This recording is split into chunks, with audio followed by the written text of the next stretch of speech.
About 2 months ago, I asked James what movie he wants to talk about, and he brought up a movie called Fading Gigolo. Now, this is a movie me and Simon already spoke about, and it has Woody Allen in it, John Turturro. I think it's John Turturro, that's how you say his surname. And it's about this gigolo who Woody Allen kind of coerces to using his sexual wiles to, you know, kind of liberate these women, or he's so good at having sex, he can make these women feel better about themselves. I'm just giving a very, very brief overview. And again, that might be a really bad overview. But that movie reminded me that I want to bring up this movie because I thought to myself, that movie, Fading Gigolo, is a bit of a joke. It's a bit of a mess. Again, I'll put a link in the YouTube card if you want to go back and hear me and Simon talk about it.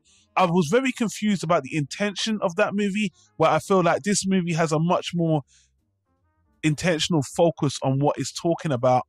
And when I originally watched this movie, sometime in the early 2000s, again, I was in my Woody Allen phase, and I really enjoyed serious dramas, especially about relationships. And I remember, even though I watched the movie after its theatrical release, I remember there was all this hype about, oh, this is such a edgy movie, and, you know, crazy sex scenes and this crazy doctor. And although it's about a relationship, you're really watching it for the sexual element. And it's not porn, it's actors doing a racy movie. So I kind of wondered, why are people, it seemed like people were praising this movie for the themes it's touching upon, but at the same time, it was a racy movie, you know, sexually racy, like a tantalizing movie. So the first time I watched this movie, I was really floored about what I felt was a depth between the characters and their relationship that was trying to be reached. And at a much younger age, I thought there was a sincerity to the movie that really grabbed me. Watching the sex scenes is fine, and, you know, watching the comical things with Terrence Stamp, but I really felt the connection and the seriousness about getting in a relationship is just more, there's so much more to it, especially when the characters are going through things. And watching this in my teens, I was very young, very dumb, and just coming at the end of the movie, I remember looking at relationships very differently. And for that, I always praise this movie, because even though it is a slightly an erotic movie and stuff, I just felt like the way it handled sex, it made me see sex and intimacy a lot differently, especially at the age I watched it at. Watching it now, I still appreciate it, but I think watching it at a younger age really helps me mature. And I'm going to stop there and let James jump in. But yeah, I watching it at the age I watched it, it really has an effect on me. It's interesting because, I mean, I didn't find it sexy. The approach that it takes to sex is one that I found too clinical. And I mean, it's funny because it's being clinical in a spiritual way about sex.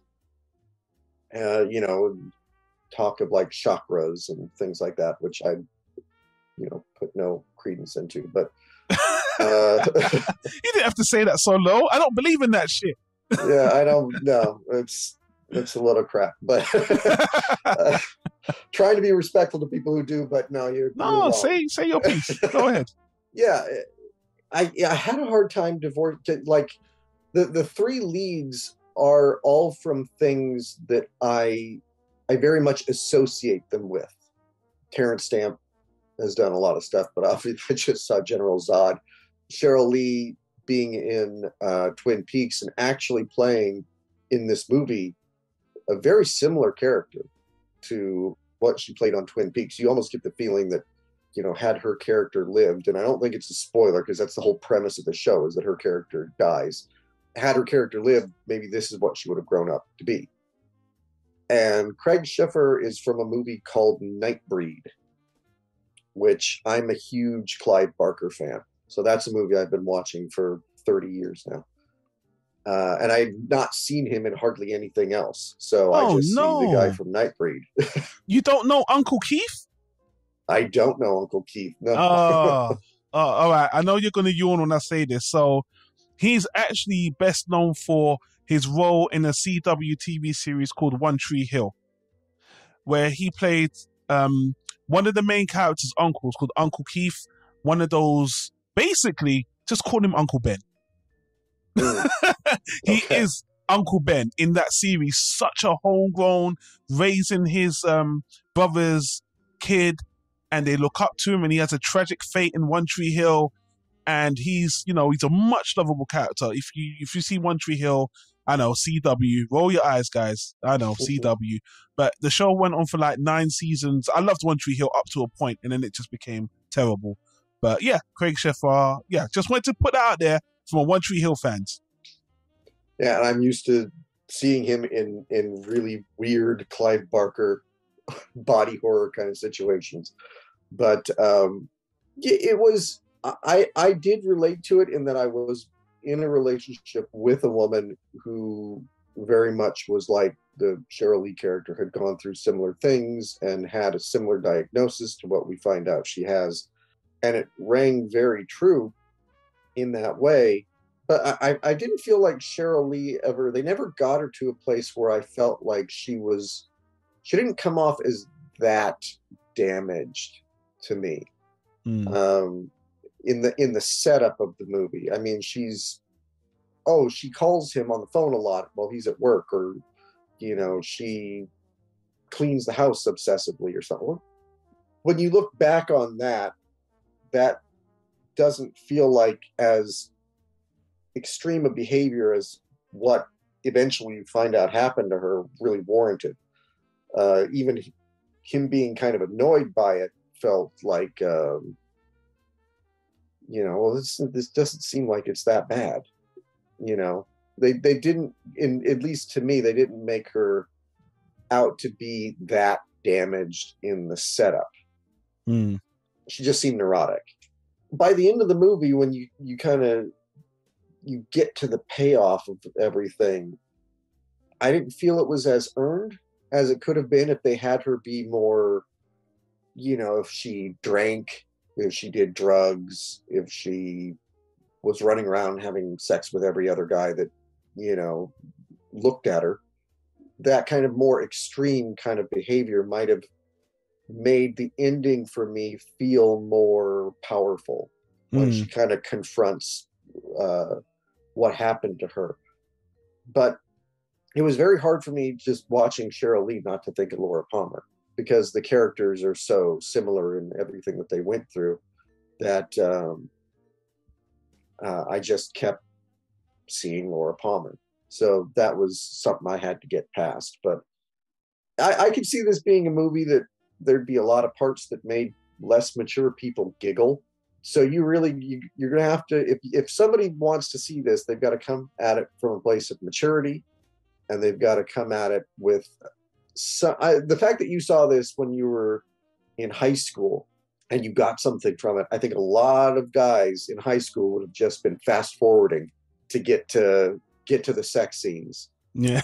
And like I said, it's a good movie, but you really it's for a very, very specific audience. Again, I don't know if anyone's even going to find this movie, but why don't I play the first clip?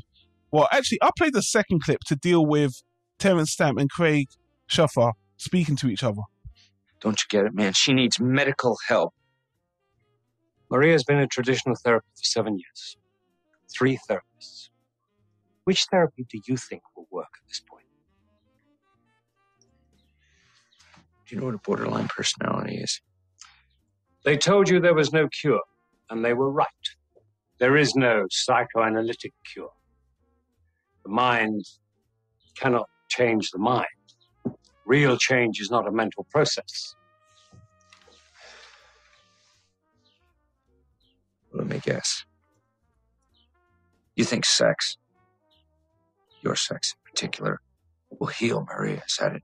Yes and no. I hold no dominion over my teachings. I only know they work. But yes, conscious sex that achieves bliss is the greatest healer there is. So the way to heal a woman is to fuck her? No. Conscious sex, physically and emotionally integrated, is one way to heal a human being. Ecstasy heals the unconscious. A woman can heal a man as well. I hope you don't mind, Doctor. I'm going to try some other approaches at this point. I know you love Maria Joseph. I'm not here to take that away from you. Just don't make me take this any further. Let's talk about Terrence Stamp, and I really want to get your opinions on if you were buying what he was selling. I know you said you don't really believe in this stuff, but in terms of the narrative of the film, did you feel it was presented to you through Terrence Stamp? Just maybe it was his delivery of it didn't work for you, or how did you feel about his character and his portrayal with what he's trying to put to you? I thought he was the best part of the movie.